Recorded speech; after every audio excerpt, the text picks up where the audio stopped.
ಒಂದು ಒಳ್ಳೆಯ ಮುಹೂರ್ತವನ್ನು ನಿರ್ಧರಿಸುವುದಕ್ಕೆ ನಾವು ಪಂಚಾಂಗವನ್ನು ನೋಡುತ್ತೇವೆ. ಪಂಚಾಂಗ ಎಂದರೆ 5 ಅಂಗ: ತಿಥಿ, ವಾರ, ಯೋಗ, ಕರಣ ಮತ್ತು ನಕ್ಷತ್ರ.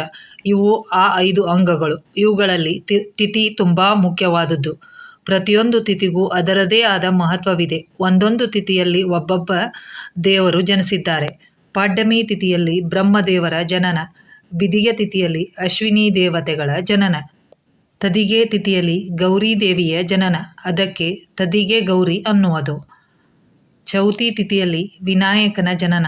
ಆದ್ದರಿಂದ ವಿನಾಯಕ ಚತುರ್ಥಿಯನ್ನು ಆಚರಿಸುವರು ಅಥವಾ ಗಣೇಶ ಚತುರ್ಥಿ ಎನ್ನುವರು. ಪಂಚಮಿ ತಿಥಿಯಲ್ಲಿ ನಾಗದೇವತೆಗಳ ಜನನ. ಆದ್ದರಿಂದ ನಾಗರ ಪಂಚಮಿಯನ್ನು ಆಚರಿಸುವರು.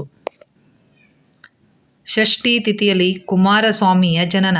ಆದ್ದರಿಂದ ಕುಮಾರ ಷಷ್ಠಿಯನ್ನು ಆಚರಿಸುವರು. ಸಪ್ತಮಿ ತಿಥಿಯಲ್ಲಿ ಸೂರ್ಯನಾರಾಯಣನ ಜನನ. ಆದ್ದರಿಂದ ರಥಸಪ್ತಮಿ ಎಂದು ಆಚರಿಸುವರು. ಅಷ್ಟಮಿ ತಿಥಿಯಲ್ಲಿ ಶ್ರೀಕೃಷ್ಣ ಮತ್ತು ಅಷ್ಟಮಾತೃಕೆಯರ ಜನಿಸಿದ್ದಾರೆ. ಆದ್ದರಿಂದ ಶ್ರೀಕೃಷ್ಣ ಜನ್ಮಾಷ್ಟಮಿ ಹಾಗೂ ದುರ್ಗಾಷ್ಟಮಿ ಅಥವಾ ದೇವಿ ಅಷ್ಟಮಿಯನ್ನು ಆಚರಿಸುವರು. ನವಮಿ ತಿಥಿಯಲ್ಲಿ ಶ್ರೀರಾಮನು ಜನಿಸಿದ್ದಾನೆ. ಆದ್ದರಿಂದ ಶ್ರೀರಾಮನವಮಿಯನ್ನು ಆಚರಿಸುವರು. ದಶಮಿ ತಿಥಿಯಲ್ಲಿ ದಶ ದಿಕ್ಕುಗಳ ಅಧಿದೇವತೆಗಳು ಹುಟ್ಟಿದ್ದಾರೆ. ಅದಲ್ಲದೆ ವಿಜಯದಶಮಿಯನ್ನೂ ಸಹ ಈ ದಿನ ಆಚರಿಸುವರು. ಏಕಾದಶಿ ತಿಥಿಯಲ್ಲಿ ಕುಬೇರನು ಹುಟ್ಟಿದ್ದಾನೆ. ಆದ ಕಾರಣ ಏಕಾದಶಿಯಲ್ಲಿ ಉಪವಾಸವಿದ್ದು ಪೂಜೆ ಮಾಡಿದರೆ ಸುಖ ಸಮೃದ್ಧಿ ದೊರಕುವುದು ಎಂದು ನಂಬುವರು. ದ್ವಾದಶಿ ತಿಥಿಯಲ್ಲಿ ವಿಷ್ಣು ನಾರಾಯಣನು ಹುಟ್ಟಿದ್ದಾನೆ. ಆದ್ದರಿಂದ ಉತ್ಥಾನ ದ್ವಾದಶಿಯಂದು ಆಚರಿಸಿ ವಿಷ್ಣು ಮತ್ತು ತುಳಸಿಯ ಪೂಜೆ ಮಾಡುವರು. ಅಂದು ತುಳಸಿಯ ವಿವಾಹವು ಕೂಡ ಮಾಡುವರು.